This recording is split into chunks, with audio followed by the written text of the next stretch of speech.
All right, I'm going to do a very quick video here because I'm kind of lazy today. Just want to show you how I added a backup camera to my '89 Toyota 4Runner. This is a Jensen unit.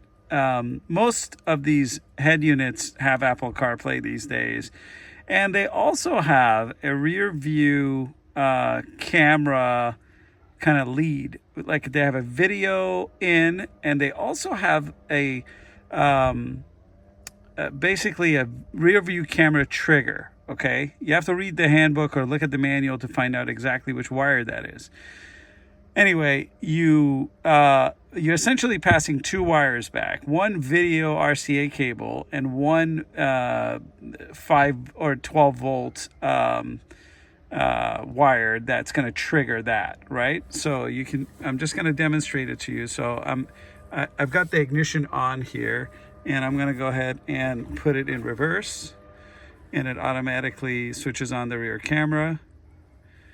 And then I take it out of reverse, and it brings me back to my Apple CarPlay, which is super nice. I mean, it's about as good as it gets. And it's very quick and responsive. It will do it every time.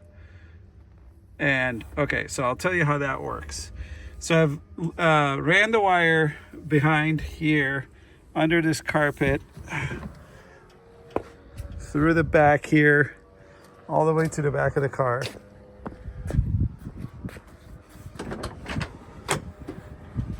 I ran it all the way through there, and then through the little, this guy right here, there's a hole with like a waterproof kind of sealer thing, which I'm going to pop back in place around it. Not the most ideal way to do this, but this is how I did it. Anyway, I then tapped that into the rear view, I'm sorry, the reverse light cable. So the green one here,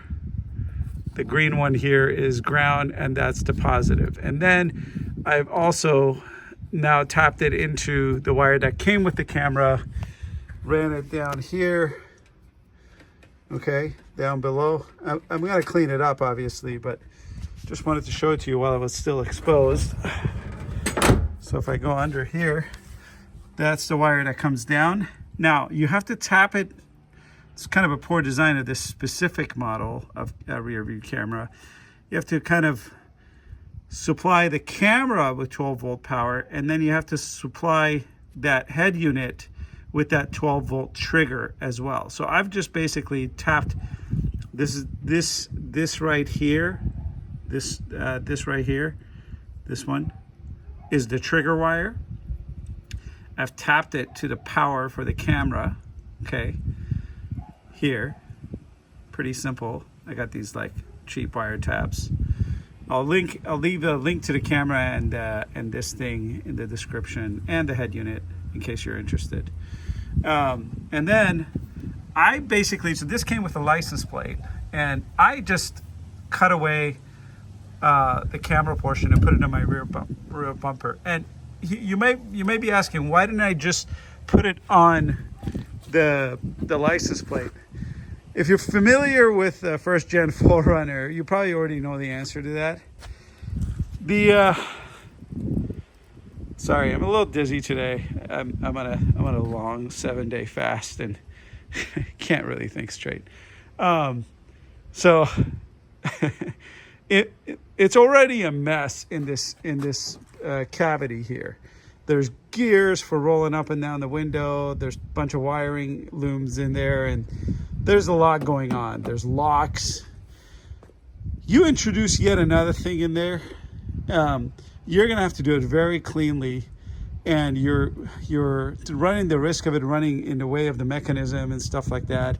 And then also running a wire into there isn't all that simple.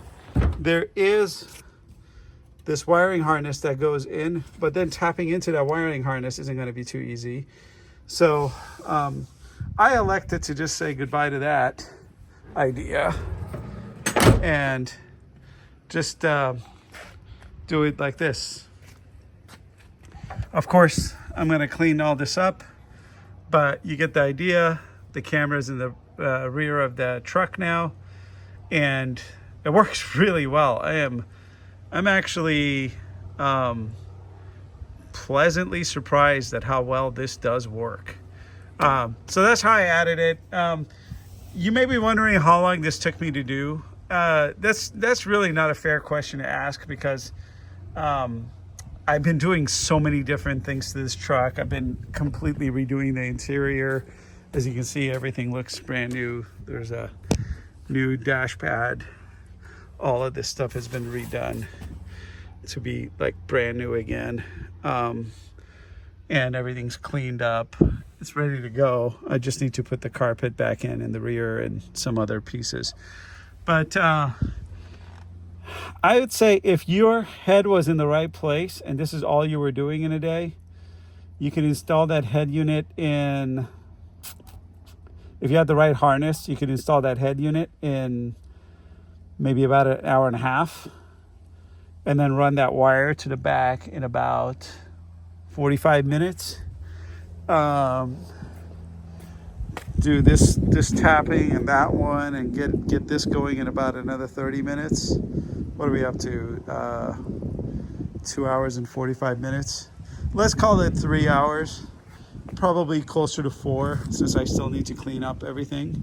Yeah, if you set aside 4 hours, and the camera is super cheap. It's like 20 something bucks. The head unit's pretty cheap. It's like about a couple $100, and it does a lot of things. It does Apple CarPlay, and obviously has a pretty good radio tuner. I don't have a great sound system in here, but that has been actually the best part of it. So I'm pretty happy with this head unit so far. It does heat up quite badly, but it hasn't caused any problems yet. Right now it's not very hot. It's only been on for about 10 minutes. So, and it hasn't really been doing anything. But yeah, as you can see, I kind of have a mess of wires down there, and I ran my wire underneath this piece of trim inside this door panel, which is not really a door. And then I was kind of in luck, because I had already taken much of the back out. All of this trim is gone, because I've repainted it and refurbished it, repaired all of it that was cracked. So that made it a bit easier for me. Removing this is probably about 10-15 minutes of work. It's not much. Yeah, I highly recommend it. Now I have a rear view camera. Thanks for tuning in, guys, and click that subscribe button for more car, motorcycle, and 4Runner, Rivian, Porsche, that sort of thing videos. Thanks.